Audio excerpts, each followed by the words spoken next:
امید ہے آپ سب لوگ خیریت سے ہوں گے and welcome back to our video section. ناظرین اگر آپ لوگ جو ہے ہمارے ڈیلی لائف سیشن سے اپڈیٹڈ رہنا چاہتے ہیں تو آپ لوگ ہمارے چینل کو لائک اینڈ سبسکرائب کر سکتے ہیں. اس کے ساتھ ساتھ نوٹیفیکیشن بیل ضرور پریس کیے گا تاکہ آپ لوگ جو ہے ہمارے ڈیلی اپڈیٹ سے نوٹیفائی رہیں.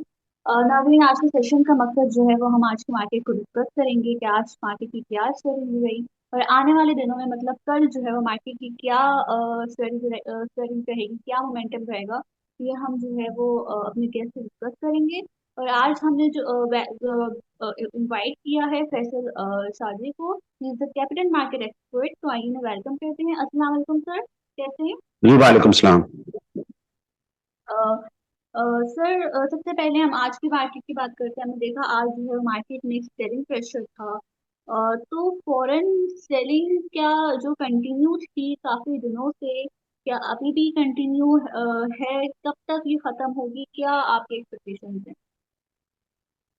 ممکنہ طور پہ آج شاید آخری ان کا ہوگا, کیونکہ ہم نے یہ چیز دیکھی مختلف جو بڑے اسکرپٹس تھے بلو چپس, اس میں جیسے ہب پاور ہو یا جیسے او جی ڈی سی ہو, تو اس میں ایسا لگا کہ سیلنگ آئی ہے اور فورن سیلنگ آئی ہے اور وینگارڈ کی سیلنگ ہے, اور ایسا لگتا ہے کہ یہ آخری اس کا تھا. تو یہ چیز اچھی ہے. سیلنگ جو ہے وہ اب اگر آؤٹ ہو گئی ہے, وہ جو $150 ملین کے تھے وہ جو کچھ عرصے سے چل رہا تھا, اگر وہ چیز ایڈجسٹ ہو گئی ہے تو ہمارے ہاں لوکل پارٹیسپینٹس وہ شیئرز لے چکے ہیں, تو یہ اچھی چیز ہے. کہ یہ کہ ٹیکنیکلی تھوڑا سا ایسا لگتا ہے کہ مارکیٹ 80,600 پہ آ سکتی ہے, تو وہاں سے یہ کہ اپرچونٹی یا جگہ بن سکتی ہے. صحیح سر, پاور سیکٹر کے بارے میں آپ سے پوچھنا چاہوں گی. پاور سیکٹر میں اتنا پریشر کی کیا وجہ ہے, اور ہب پاور میں اسپیشلی اتنا سیلنگ کیوں آ رہی ہے؟ ایک تو یہی تھا جو تقریباً اس وقت آج سے 1-2 مہینے پہلے جو 40 ملین شیئرز تھے جو اس لسٹ میں تھا ہب پاور کی, یہ شیئرز موجود تھے فورن فنڈز میں. مگر یہ کہ ایک تو یہ وجہ ہے فورن سیلنگ ہو سکتی ہے, دوسرا یہ ہے کہ آپ یہ بات دیکھ ہی رہی ہیں کہ جو آئی پی پیز کے جو معاملات آ رہے ہیں, تو اس میں ایک ہب پاور کا بیس پلانٹ بھی ہے ہب پہ, تو اس پہ جو کیپیسٹی پیمنٹ ہے وہ 2027 تک ملنی تھی. تو اب اس حوالے سے بھی بات چیت آ رہی ہے کہ گورنمنٹ بہت زور دے رہی ہے کہ ان سب چیزوں کو ٹرمینیٹ کیا جائے اور ختم کیا جائے. تو یہ ایک ہو سکتا ہے کہ وجہ ہو. تو لوگ اس میں تھوڑا سا یہ دیکھ رہے ہیں تجزیہ کار کہ تقریباً یہ ای پی ایس پہ تھوڑا سا اس کا ایک اثر ہے. اگر فرض کریں کہ یہ بیس پلانٹ کی سی پی پی پرائس جو ہے وہ نہیں ملتی. بہرحال یہ کہ میں یہ سمجھتا ہوں کہ یہ جو جتنے بھی تجزیے ہیں وہ اتنے درست نہیں ہیں. بنیادی طور سے جو اس وقت سی پی پی پیمنٹ ہے وہ جو میجر ہے وہ تو ناروال پلانٹ کی ہے ہب پاور کے اندر. اس کی تو آگے ابھی اکنامک لائف تھوڑی سی موجود ہے مزید. تو یہ ہے کہ ہم لوگوں کو ہب پاور میں کوئی ایسا خدشہ نہیں لگتا, اور یہ 136-37 کا ہی ٹارگیٹ تھا کہ جہاں سے کہ ہم ایکومولیٹ جو ہے وہ تھوڑا تھوڑا کر کے جمع کر سکتے ہیں. صحیح سر, سیمنٹ سیکٹر مسلسل جو ہے وہ نیچے جا رہا ہے. انٹرسٹ ریٹ کم ہونے کے باوجود ایکسپیکٹیشن تھی کہ انٹرسٹ ریٹ کم ہوگا, سیکٹر جو ہے وہ بہت اچھے افیکٹڈ ہوں گے, لیکن جو ہے سیمنٹ سیکٹر ابھی بھی مستقل نیچے جا رہا ہے. تو کیا وجہ ہے اس کے پیچھے, آپ کا کیا ہے؟ یہ مختلف کمپنیز کے مختلف معاملات ہوتے ہیں. اس میں مثلاً یہ کہ بعض کمپنیاں جو خیبر پختونخوا میں ہیں اور افغانستان سے قریب ہیں تو وہ ان کے معاملات تو ٹھیک ہیں, لیکن یہ کہ جیسے بعض کمپنیاں ہیں جو کہ جن کے ہم نے دیکھنے میں یہ آیا ہے کہ ان کا جو یوٹیلائزیشن کیپیسٹی تھی وہ تھوڑی سی کم ہوئی ہے. ابھی میں فوجی سیمنٹ کی رپورٹ پڑھ رہا تھا تو تقریباً ان کی 55% رہی 2024 جو آؤٹ گوئنگ ایئر تھا. تو یہ ہے کہ ابھی پی ایچ ڈی پی کے اندر جو حکومت نے جتنے بھی پیسے رکھے ہوں گے تو وہ ظاہر بات ہے اس وقت آپ یہ بھی دیکھ رہے ہیں کہ ایف بی آر ریونیو کی شارٹ فال ہے تقریباً 275 بلین, اور ہر مہینے کی شارٹ فال آ رہی ہے. تو ہو سکتا ہے کہ یہ پی ایچ ڈی پی کٹ ہو کے فی الحال وہ اسی چیز میں ہو تو یہ جو اس وقت رننگ انفراسٹرکچر کے پروجیکٹس ہیں وہ تھوڑے سے ہو سکتے ہیں ڈیلے ہوں، لیکن مجھے یہ بھی لگتا ہے کہ یہ بھی سارے تجزیات غلط ہیں، اور مجھے سیمنٹ اور اسٹیل سیکٹر ہنوز پاکستان کے کیس میں اچھے لگتے ہیں۔ اس کی وجہ یہ ہے کہ پاکستان ایک تیسری دنیا کا ملک ہے اور یہاں پہ صرف ڈیولپمنٹ ہی ہونی ہے۔ ہاں، جلد یا بدیر یہ جو ہے معاملات ہو جاتے ہیں، تو آگے چل کے یہ جو فسکل 25 ہے، مجھے سیکنڈ ہاف کے اندر کنزمپشن سیمنٹ کی ذرا بہتر ہوتی بھی لگتی ہے۔ سر OGDC کے بارے میں پوچھنا چاہوں گی میں، آئل اینڈ گیس سیکٹر، اس کا ڈویڈنڈ آیا ہے 4 روپے، اس پہ جو ہے وہ ریٹ بھی کم ہو گیا ہے، تو ان فیوچر آپ کو کیا لگ رہا ہے اس کے بارے میں؟ اس کے حوالے سے جو ہے وہ ان فیوچر بتا دیں کیا ایکسپیکٹیشن۔ دیکھیے، ریکارڈک کی ایک بہت اہم چیز موجود ہے اور اس کے بارے میں میڈیا پہ آتا رہتا ہے۔ 15% اسٹیک جو بکنے ہیں تو ممکنہ طور پہ وہ OGDC اور پاکستان پیٹرولیم کے بھی ہو سکتے ہیں، تو یہ تو صورتحال OGDC کے لیے بہتر ہے، کوئی فنڈز کا ایک وہ ہو سکتا ہے۔ بہرحال یہ کہ ریکارڈک ایک بہت بڑا جو ٹریگر ہے۔ دوسرے نمبر پہ یہ ہے کہ یہ EPS بھی کیونکہ کتابی EPS ہوتی ہے، لیکن یہ بہرحال یہ بھی بہت اہمیت کی حامل ہے، اور اس دفعہ ڈویڈنڈ جو 4 روپے آئے یہ بھی کافی اہمیت کا حامل ہے۔ کافی مارکیٹ میں تجزیہ کار لوگ جو تھے وہ 8 روپے ڈویڈنڈ ایکسپیکٹ کر رہے تھے۔ ان کا خیال یہ وہ تھا کہ شاید جو 82 بلین روپیز جو گورنمنٹ نے کوئی ریلیز کیے تو اس کے اگینسٹ پہ پیسے ہو جائیں گے، ایسا نہیں لگتا تھا مجھے۔ نارمل طریقے سے دیکھیں تو یہ 4 روپے ڈویڈنڈ کافی خوشائند ہے فائنل کوارٹر کا، اور مجھے OGDC اور ENP کمپنیز بالخصوص اچھی لگ رہی ہیں۔ سازگار کے بارے میں پوچھوں گی، سازگار کی ارننگ جو ہے وہ کافی اچھی آئی ہے، لیکن ان کا پے آؤٹ بہت کم آیا ہے، تو آپ کا کیا ویو ہے اس کے بارے میں اوور آل؟ دیکھیں، وہ ایک گروتھ کمپنی ہے اور گروتھ کمپنیز کے جو پے آؤٹ ہوتے ہیں وہ کم ہوتے ہیں۔ ظاہری بات ہے یہ ابھی بھی جو چیزیں کافی چیزیں امپورٹ کرتے ہیں، CKD ساری امپورٹ کر کے اور صرف اسمبل کر رہے ہیں، تو یہ ہے کہ ابھی چونکہ یہ پہلا ایسا سال ہے کہ جس میں سازگار کی بہت زبردست پرفارمنس آئی ہے، تو ضروری نہیں ہے کہ وہ اس پہ کوئی ڈویڈنڈ بھی بہت زیادہ دے دیں۔ ان کے آگے کے جو کمٹمنٹس ہوں گے تو وہ ڈویڈنڈ کے لیے نہیں ہوں گے، ہاں بہرحال گروتھ کے لیے ویلیو اسٹاک ایز یہ ایک اچھی آپشن ہو سکتی ہے۔ سر آپ ہماری جیسے مارکیٹ فرنٹیئر مارکیٹ میں کنورٹ ہو گئی ہے MSCI انڈیکس نکل کر، تو اس فرنٹیئر مارکیٹ میں کس آئٹمس کو آپ سجیسٹ کریں گے کہ فوکس میں رکھیں؟ دیکھیں، میں سیکٹر وائز دیکھیں تو سب سے اچھا ENP سیکٹر ہے، تو OGDC اور پاکستان پیٹرولیم اس میں شامل ہیں، اور اس کے علاوہ پاکستان آئل فیلڈ کا ایک ڈویڈنڈ بھی جو موجود ہے تو وہ بھی اس وقت ایک اہم اہمیت اختیار کر گئے ہیں۔ اس کے علاوہ فرٹیلائزر سیکٹر جو کہ کافی پرائسز بڑھی ہیں، لیکن اس کے باوجود ابھی بھی فوجی فرٹیلائزر کمپنی اور اینگلو فرٹیلائزر جو ہے وہ یوریا کی جو بھی بھاؤ ہیں اس کو دیکھتے ہوئے ان میں بھی جگہ لگتی ہے، جو EPSز ان کے سیکنڈ ہاف میں آئیں گے اور جو ڈویڈنڈز ان کے سیکنڈ ہاف میں آئیں گے اس کو دیکھتے ہوئے فرٹیلائزر سیکٹر ہے۔ اس کے علاوہ فارما سیکٹر کی کچھ کمپنیاں ہیں، تو یہ سیکٹرز جو ہیں وہ صحیح لگتے ہیں، اچھے لگتے ہیں۔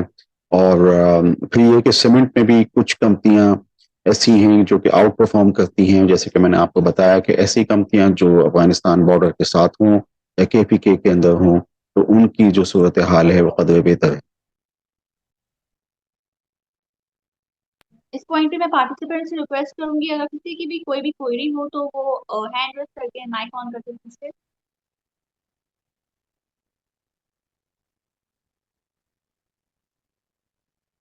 صحیح سر، ابھی جو فی الحال مارکیٹ کی بھی سچویشن چل رہی ہے تو ان پرسنل اگر آپ بتانا چاہیں تو کن ابھی فی الحال کن اسٹاک میں جو ہے وہ آپ کا جو ہے وہ انٹرسٹ ہے؟ بینک میں ہے، اسٹیل میں ہے، فرٹیلائزر میں ہے، ٹیکسٹائل میں ہے، کن جو ہے وہ اسٹاک میں جو ہے وہ آپ کا پرسنل انٹرسٹ ہے؟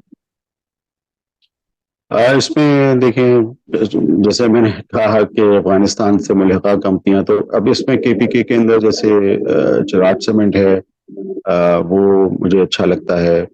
اس کے جو آؤٹ گوئنگ جو ریزلٹس تھے وہ بڑے اچھے تھے، اور یہ ہے کہ بہت کم کیپیسٹی یوٹیلائزیشن ہونے کے باوجود بھی اچھے 28-29 روپے کی EPS صحیح تھی.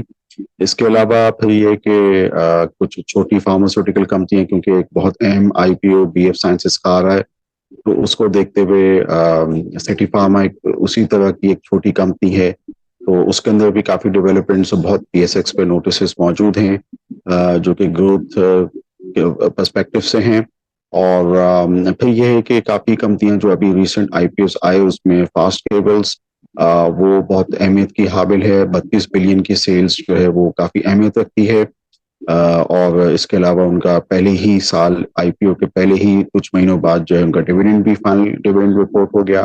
اس کے علاوہ ٹرانسپورٹیشن کی کمپنیاں جو ہیں بہت اہمیت کی حامل ہو گئی ہیں کیونکہ یہ اس وقت CPEC اور سب یہ چیزیں چل رہی ہیں ساری تو اس کے اندر جتنے بھی بلک کارگو ہینڈلنگ اس میں ایک نیا IPO سیکیور لاجسٹکس وغیرہ وہ بھی فیوچر انویسٹمنٹس کے لیے بہت اچھا ہے. آج میں فوجی سیمنٹ کی کتاب پڑھ رہا تھا تو فوجی سیمنٹ کی کتاب کے اندر بھی مجھے کافی چیزیں سمجھ میں آئیں کہ کافی آگے چل کے جو انفراسٹرکچر کے پروجیکٹس ہیں تو وہ کافی اہمیت کے حامل ہیں. تو فوجی سیمنٹ جو ہے وہ 55% تک چلا ان حالات میں تو آگے چل کے یہ مزید بھی چل سکتا ہے اچھا. تو یہ ایک میں سمجھتا ہوں کہ اچھا ہوا. جی اسامہ ارشد کوشچن کیجیے اپنا.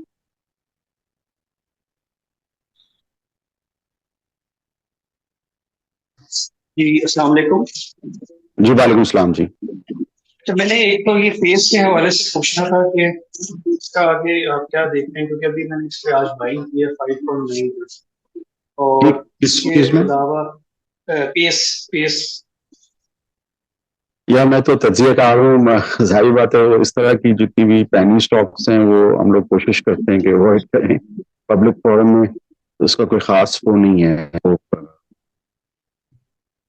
چلیے سر اس کے علاوہ فوجی سیمنٹ کا بتا دیں اور تھامسن کا بتا دیں اور آگے کمنگ ڈیز میں یہ جو آج کریکشن آئی ہے تو اس کو آپ کیسے دیکھتے ہیں آگے کنٹینیو کرے گی یا تھوڑی بہتر ہو جائے گی market. Thank you. Market correction پوچھ رہے ہیں. جی ہاں یہ تقریباً 80,600 پہ ہو سکتا ہے. آپ بھی اگر آپ تھوڑا سا دیکھیں تو جو RSI تھا وہ کافی اوپر تھا تو ابھی تھوڑا سا یہاں سے ایڈجسٹ ہو سکتا ہے. 80,600 پہ ہم لوگوں کو ایک سپورٹ لگ رہی ہے اور فوجی سیمنٹ جو ہے وہ فنڈامنٹلی بہت اچھا لگ رہا ہے. اس میں یہ ہے کہ جو DG خان کا جو ان کا نیا پلانٹ ہے اس کی کمرشلٹی ہو چکی ہے اور اب جیسے کہ 55% چلا ہے تو اب اس سال فسکل 25 میں یہ زیادہ چلے گا. تو مختلف آپ جانتے ہیں کہ FWO کے پروجیکٹس میں فوجی سیمنٹ کا استعمال ہوتا ہے تو یہ کمپنی جو ہے 10.6 ملین ٹنز سالانہ پاکستان کی تیسری بڑی کمپنی خالی 23-24 روپے پہ اویلیبل ہے تو اچھا لگتا ہے. دوسرا آپ نے ٹام سیل کا شاید پوچھا تو ٹام سیل بھی سب سے لارجسٹ میٹ ایکسپورٹر ہے پروسیسڈ اور فروزن میٹ تو یہ بھی ایک اچھی گروئنگ کمپنی ہے. ہم لوگوں کو تو اچھی لگتی ہے.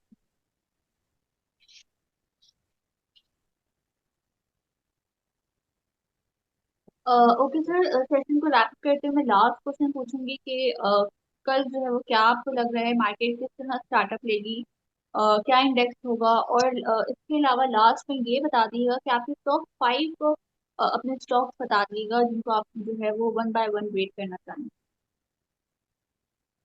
مارکیٹ ہمیں ٹھیک لگتی ہے. تھوڑا سا یہ اگر سیلنگ آؤٹ ہوتی ہے یہ جو فورن فنڈس کی سیلنگ اگر ختم ہو گئی ہے تو یہ جو ایک آدھ مہینہ ہے اس میں تیزی ہمیں لگتی ہے تو کل بھی ہو سکتا ہے کہ ہمیں تھوڑا سا سیشن جیسے گزرے گا تو ہمیں ایک بائنگ ہوتی ہوئی اچھے اسکرپٹس میں بائنگ ہوتی ہوئی نظر آتی ہے. اب جو بھی ریلی ہوگی وہ اچھے بڑے اسکرپٹس میں اچھے بینکس میں وہ ہوگی تو اس کو ذرا مطلب دیکھنے کی ضرورت ہے. اس میں یہ کہ آگے آنے والے کوارٹر میں جن جن اچھے بینکوں میں اچھی کمپنیوں میں ڈویڈنڈس ہیں وہ کمپنیاں ہمیں صحیح لگتی ہیں. فاطمہ فرٹیلائزر بھی سیکنڈ ہاف کے اندر ایک اچھا ڈویڈنڈ دے سکتا ہے. تو بقیہ یہ ہے کہ آپ نے یہ پوچھا کہ میرے ٹاپکس کیا ہیں تو اس میں میں نے جیسے آپ کو اپنے پچھلے سوالوں میں بتایا کہ ایک تو چراغ سیمنٹ ہے پھر فوجی سیمنٹ کا میں نے کافی کثرت سے ذکر کیا. پھر یہ کہ فرٹیلائزر کے اندر جیسے ہم نے بات کی تو فوجی فرٹیلائزر کمپنی ہے اور پھر فوجی بن قاسم ہے یہ سر حاصل ڈویڈنڈز وغیرہ کے لیے کافی تیار بیٹھی ہیں. اس کے علاوہ یہ ہے کہ یہاں پہ کچھ جو نئے آئی پی اوز میں جیسے کہ لاجسٹکس، جیسے میں نے ٹرانسپورٹیشن کی بات کی، بلک اینڈ کارگو ہینڈلنگ، اور اس کے علاوہ فاسٹ کیبلز، تو اس طرح کی جتنی بھی کمپنیاں ہیں پھر سٹی فارما سیکٹر کے اندر یہ کمپنیاں اچھی لگتی ہیں. اس کے علاوہ یہ جو نیا آئی پی اور بی ایف سائنسز یہ بھی کافی اہمیت کا حامل ہے. اوکے سر، ایک چیٹ پہ کوشچن ہے، میں کے بارے میں آواز مجھے نہیں آئی، لیکن ہیس کال کا آپ کو مجھے آواز آ گئی. تو ایسا کوئی خاص اوپینین نہیں ہے ہیس کال پہ. ایک کمپنی ہے، کافی بیلنس شیٹ ریڈ میں ہے، تو یہ کہ تھوڑا سا ڈر لگتا ہے بحیثیت تجزیے کا اس پہ تجزیہ کرتے ہوئے. بقیہ یہ کہ اللہ کرے کہ اگر یہ کوئی پرائیویٹائز یا یہ کمپنی بکے تو ہو سکتا ہے کہ کوئی اپرچونیٹی بنے، کیونکہ موٹر وے پہ کافی ہیس کال کے پمپس ہیں، تو انفراسٹرکچر اپنی جگہ موجود ہے، لیکن بیلنس شیٹ بالکل برے حالات میں ہے. تو ممکنہ طور پہ اگر یہ کمپنی کوئی بکتی ہے تو پھر ہی ہم کوئی اوپینین بنا سکتے ہیں اس پہ.